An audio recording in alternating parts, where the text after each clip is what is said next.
विकास तिवारी एक चीज़ पूछ रहे हैं कि अगर कोई शेयर ब्रोकर बंद हो जाए किसी भी कारण से, तो जो म्यूचुअल फंड और शेयर क्या उनका क्या होगा जो डीमैट अकाउंट में है?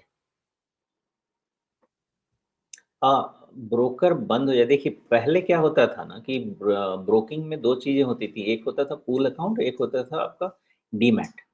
पहले की बात बता रहा हूँ। तो उसमें क्या है कि मान लीजिए आपने कोई शेयर खरीदा, तो शेयर खरीद के जब तक आपने वो अगर आपने पावर ऑफ अटॉर्नी साइन किया हुआ, साइन करके उनको दिया हुआ है, तो ब्रोकर आपके शेयर को अपने पूल अकाउंट में ही रख सकता था और उसको एज़ मार्जिन यूज़ कर सकता था एक्सचेंज के लिए, जिसके बेसिस पे ब्रोकर को एक्सपोज़र मिलता था।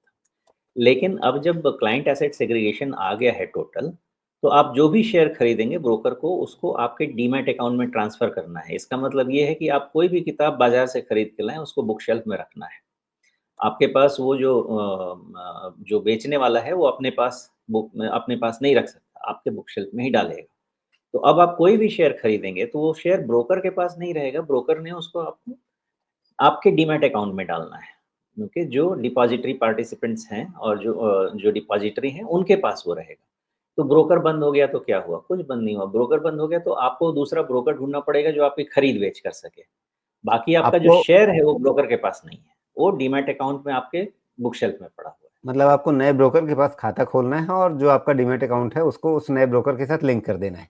लिंक कर दीजिए बस, इतना ही करना है और कुछ नहीं। जी। अब वो रिस्क खत्म हो गया कि ब्रोकर डूब गया तो मेरा पैसा चला गया, वो कुछ नहीं है। आपका पैसा आपका बुक तो ऐसा है ना कि आप कोई भी खरीदारी करने जाएँ, आपको 3 चीज़ चाहिए। पहला आपको दुकान चाहिए और सामान दूसरा आपको सामान खरीद के लाके घर में रखने की जगह चाहिए और तीसरा, इस खरीदारी के लिए आदान-प्रदान करने के लिए, पैसे का लेन-देन करने के लिए बैंक चाहिए। ये 3 चीज़ों की आपकी आवश्यकता है। अच्छा, एयरलाइन इंडस्ट्री और ब्रोकिंग इंडस्ट्री में एक समानता है, बताइए क्या?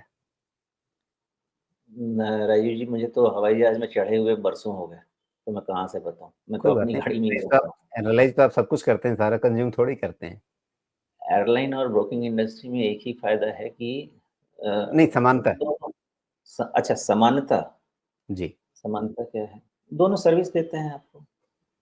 नहीं, एक समानता जो मैं देख रहा हूँ वो ये है कि दोनों इंडस्ट्रीज़ में हादसों के बाद सेफ्टी मेजर्स तलाशे गए। जब कोई हादसा हुआ तब तलाशा गया कि अच्छा ये हादसा क्यों हुआ? उसके बाद सेफ्टी मेजर्स बनाए गए। तो ओवर द ईयर्स हर हादसे ने इंडस्ट्री को आगे के लिए पहले से ज़्यादा सेफ बनाया है। ये आप बिल्कुल सही कह रहे हैं और इसका सबसे बड़ा भारत का एक प्रॉब्लम क्या है ना, यहाँ पे चलता है एटीट्यूड बहुत है। आप कहीं पे भी पहले रेगुलेटर्स के पास जाएँगे ना, तो वो भी पहले एक बारी मुस्कुराएँगे, क्या लेके आ गया? ये तो चलता है, इतना तो होता है। वो एटीट्यूड के कारण ही ये सब होता था बैंकिंग या जिसमें भी एयर बैंकिंग में भी बहुत सारी चीज़ें फटी हैं। तो ये सब चीज़ अब धीरे-धीरे इसलिए रुक रही है कि प्रोएक्टिव अप्रोच आ रहा है। पहले चलता है एटीट्यूड से, अब धीरे-धीरे रेगुलेटर्स प्रोएक्टिव एटीट्यूड से चल रहा है। और ये तब भी हो सकता है जब टॉप डाउन अप्रोच हो। अगर आपका लीडर स्ट्रॉन्ग नहीं है, लीडर ही ढीला-ढाला है, आप कितना भी कर लीजिए, सब मामला ढीला-ढाला रहने वाला है।